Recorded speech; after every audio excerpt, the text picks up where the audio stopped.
सिरोही में खनिज संपदा को माफिया चूना लगा रहे हैं, लेकिन खदानों में जांच के लिए अधिकारी शिकायतों के भरोसे बैठे हुए हैं। मॉनिटरिंग के अभाव में माफिया करोड़ों का चूना लगा रहे हैं राजकोष को।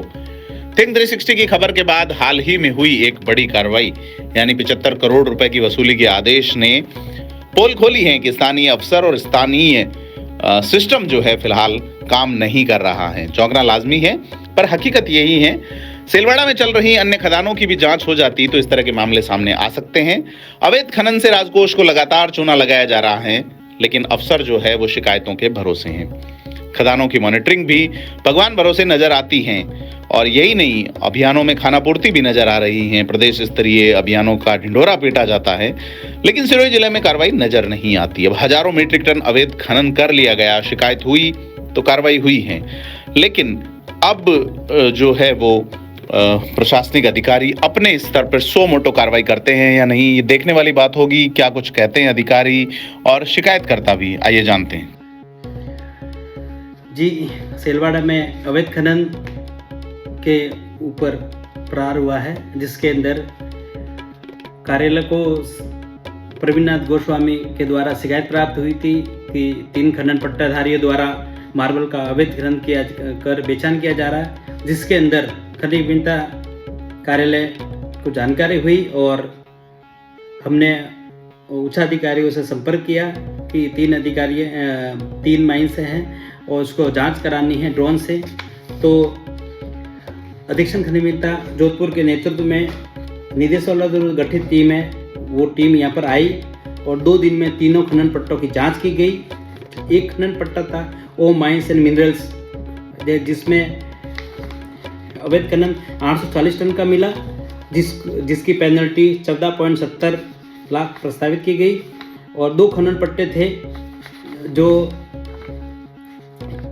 योगेश गुप्ता एंड जनार्दन गुप्ता और दूसरा सीमा अग्रवाल पत्नी से ज्योतिर्मय अग्रवाल, इन दोनों को खनन पट्टे में पहले खनन पट्टे में 44.94 करोड़ और दूसरे में 30.83 करोड़ की पेनल्टी प्रस्तावित की गई, जिनको न्याय के नैसर्गिक के सिद्धांत के तहत कार्यालय द्वारा नोटिस जारी कर दिया है और पट्टेदारियों का जवाब आने के उपरांत में अग्रिम कार्रवाई की जाएगी।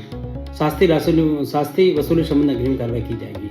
और आगे भी किसी प्रकार की अवैध खनन निर्गमन के संबंध में कार्यालय को शिकायत प्राप्त होगी तो उसमें नियमानुसार कार्रवाई की जाएगी। बताइए क्या मामला? माइनिंग विभाग के द्वारा लापरवाही की गई थी, उसकी शिकायतें मेरे पास ग्रामीण लोग आते थे सेलवाड़ा में। तो मैंने फिर खनिज विभाग के उच्च अधिकारियों को इसकी शिकायत की। तब जोधपुर से टीम आई एसएमई और उन्होंने इसकी जांच की। जो अवैध खनन पाया गया है, इनके सीमा क्षेत्र से बाहर अवैध खनन हुआ है।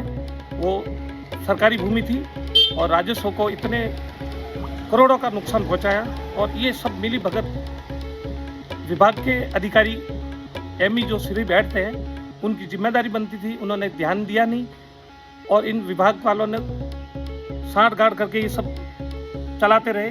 मेरी शिकायत पर उन्होंने जोधपुर की टीम आके करके गई है। तो जिम्मेदार इस अधिकारी भी हैं जो माइनिंग इंजीनियर चंदन कुमार जी अभी एमई है और पर्यावरण समिति की अध्यक्षा अभी जिला कलेक्टर महोदया हैं और इनकी मीटिंगें होती रहती है। उसमें किसी प्रकार की, मैं 1-2 बार गया तो मुझे प्रवेश वर्जित किया कि आप सदस्य नहीं हो, इसलिए पर्यावरण समिति में आप भाग नहीं ले सकते। फिर मैंने जोधपुर से सब कार्रवाई कराई, जयपुर की टीम को भी लिखा, उदयपुर भी लिखा। तब जोधपुर से आए, उन्होंने इसकी जाँच की और जाँच में ये सब दोषी पाए गए और इतना दोनों अवैध खनन माइंसों में 75 करोड़ रुपए का अवैध खनन किया गया, जिसकी पेनल्टी लगाई गई है।